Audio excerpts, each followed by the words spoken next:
నమస్తే అన్న అందరికీ నమస్కారం. కువైట్ దేశవ్యాప్తంగా పోలీసుల తనిఖీలు కొనసాగుతూ ఉన్నాయి. ఇందులో భాగంగా జహరా ప్రాంతంలో కువైట్ పోలీసులు భారీ తనిఖీలు నిర్వహించారు. వివరాల్లోకి వెళితే కువైట్లోని జహరా గవర్నరేట్ పరిధిలో గల కబ్దు ప్రాంతంలో public authority for man power అధికారులు నిర్వహించిన ఆకస్మిక తనిఖీలలో వివిధ దేశాలకు చెందిన 47 మంది ప్రవాస కార్మికులు పట్టుబడ్డారు. మినిస్ట్రీ ఆఫ్ ఇంటీరియర్ సహకారంతో సమన్వయంతో ప్రవాస అక్రమ కార్మికులను ఏరవేసే లక్ష్యంతో ఈ తనిఖీలు చేపట్టారు.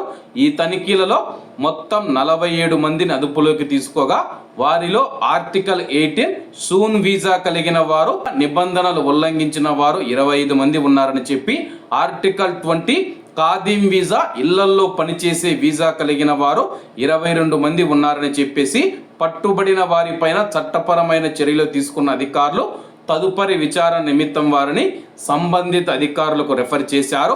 కార్మిక మార్కెట్ను క్రమబద్ధీకరించడానికి మరియు అక్రమ ఉపాధిని అరికట్టడానికి ఇటువంటి తనిఖీలు నిరంతరం కొనసాగుతాయని చెప్పి public authority for man power స్పష్టం చేసింది.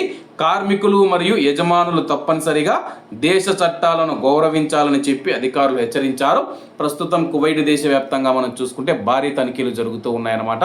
ఇందులో భాగంగా జహరా పరిధిలో ఉన్న కబ్దు ప్రాంతంలో అయితే తనిఖీలు నిర్వహించి వివిధ దేశాలకు సంబంధించిన 47 మంది ప్రవాస కార్మికులను అరెస్ట్ చేశారు. అందులో సూన్ వీసా కలిగిన వారు ఉన్నారు, ఖాదీం వీసా కలిగిన వారు ఉన్నారు. కాబట్టి కువైట్లో ఉన్న మన భారతీయులు బయటికి వచ్చేవారు చాలా జాగ్రత్తగా ఉండండి. ఈ యొక్క తనిఖీలు ముమ్మరం చేస్తామని చెప్పేసి కార్మిక మార్కెట్లో స్థిరత్వాన్ని పెంచేందుకు ఈ యొక్క నిర్ణయం తీసుకున్నట్లయితే అధికారులు తెలియజేశారు. మరి మీ యొక్క ప్రాంతాలలో తనిఖీలు జరుగుతూ ఉన్నాయో లేదో కామెంట్ రూపంలో తెలియజేయాలని కోరుకుంటూ అందరూ బాగుండాలి, అందులో మనం ఉండాలి. అందరికీ నమస్తే అన్న, జై హింద్.